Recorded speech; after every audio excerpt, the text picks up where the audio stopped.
ಇತ್ತ ಕಾಂಗ್ರೆಸ್ ಹಾಗೂ ಬಿಜೆಪಿ ನಡುವೆ ಮಹಾಕುಂಭದ ವಾಕ್ ಸಮರವೇ ಮುಂದುವರೆದಿದೆ. ಮಲ್ಲಿಕಾರ್ಜುನ್ ಖರ್ಗೆ ಹೇಳಿಕೆಗೆ ಸಿಟಿ ರವಿ ವಾಗ್ದಾಳಿ ನಡೆಸಿದ್ದಾರೆ. ಮಲ್ಲಿಕಾರ್ಜುನ್ ಖರ್ಗೆ ಮೊದಲು ಈ ರೀತಿ ಇರಲಿಲ್ಲ, ಮೊದಲು ಇದೇ ರೀತಿ ಇದ್ದಿದ್ರೆ 8 ಬಾರಿ ಅವರು ಗೆಲ್ತಾ ಇರಲಿಲ್ಲ. ಈಗ ಕಾಂಗ್ರೆಸ್ ತಮ್ಮ ನಿಲುವನ್ನ ಅವರ ಬಾಯಿಯಿಂದ ಹೇಳಿಸ್ತಾ ಇದೆ. ಮಲ್ಲಿಕಾರ್ಜುನ್ ಖರ್ಗೆ ಅವರು ಈ ಮೊದಲು ಹೇಗಿರ್ಲಿಲ್ಲ, ಅವ್ರು ಹೀಗೆ ಇದ್ದಿದ್ರು ಅಂದ್ರೆ 8 ಬಾರಿ ಗೆಲ್ತಾ ಇರಲಿಲ್ಲ. ಮಲ್ಲಿಕಾರ್ಜುನ್ ಖರ್ಗೆ ಅವರ ನಿಲುವನ್ನ ಕಾಂಗ್ರೆಸ್ ಈ ರೀತಿ ಹೇಳಿಸ್ತಾ ಇದೆ. ಕಾಂಗ್ರೆಸ್ನವರು ಹಜ್ ಯಾತ್ರೆಗೆ ಯಾಕೆ ದುಡ್ಡು ಕೊಡ್ತಾರೆ? ಹಜ್ ಯಾತ್ರೆಗೆ ಹೋದ್ರೆ ಬಡತನ ನಿರ್ಮೂಲನೆಯಾಗುತ್ತಾ? ಮೈಸೂರಿನಲ್ಲಿ ಪರಿಷತ್ ಸದಸ್ಯ ಸಿಟಿ ರವಿ ವಾಗ್ದಾಳಿ ನಡೆಸಿದ್ದಾರೆ.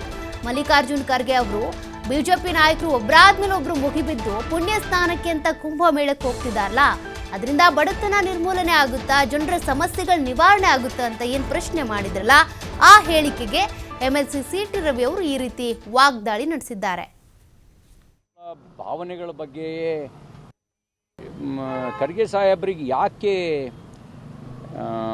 ಹಿಂದೂಗಳ ಭಾವನೆಗಳ ಬಗ್ಗೆ ಆಕ್ಷೇಪ, ಹಿಂದೂಗಳ ಭಾವನೆಯನ್ನೇ ಕೆಣಕುವ ಪ್ರಕ್ರಿಯೆ ಮಾಡ್ತಾರೆ? ಕಾಂಗ್ರೆಸ್ ಪಾರ್ಟಿ ಏನಾದರೂ ಇವ್ರ ಮೂಲಕ ಹೇಳಿಸ್ತಾ ಇದೆಯೇನೋ ಅನ್ನೋ ಅನುಮಾನ ನನಗೆ ಬರ್ತಾ ಇದೆ. ಖರ್ಗೆ ಸಾಹೇಬ್ರ ಮೂಲಕ ಹೇಳಿಸ್ತಾ ಇದೆಯೇನೋ ಅಂತ. ಯಾಕೆಂದರೆ ಹಿಂದೆ ಇಲ್ಲಿ ಕರ್ನಾಟಕದಲ್ಲಿದ್ದಾಗ ಅವ್ರು ಹಂಗೆ ನಡ್ಕೋತಿರ್ಲಿಲ್ಲ. ಕರ್ನಾಟಕದಲ್ಲಿದ್ದಾಗ ಭಾವನೆಗಳನ್ನು ಗೌರವಿಸೇ ಮಾತಾಡ್ತಿದ್ರು. ಆದರೆ ಅಲ್ಲಿ ಭಾವನೆಗಳಿಗೆ ವಿರುದ್ಧವಾಗಿ ಅಗೌರವ ರೀತಿಯಲ್ಲಿ ಮಾತಾಡ್ತಿರೋದು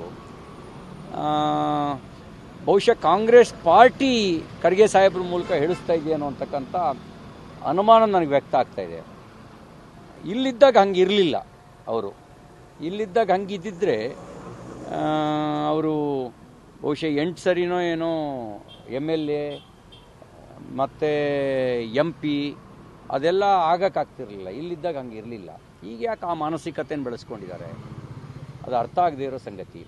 ಮತ್ತು ಹೀಗೆ ಹೇಳೋರು ಹಜ್ ಯಾತ್ರೆಗೆ ಯಾಕೆ ಸಬ್ಸಿಡಿ ಕೊಡೋಕ್ಕೆ ಶುರು ಮಾಡಿದ್ರಿ? ಕಾಂಗ್ರೆಸ್ ಪಾರ್ಟಿನೇ ಶುರು ಮಾಡಿದ್ದು.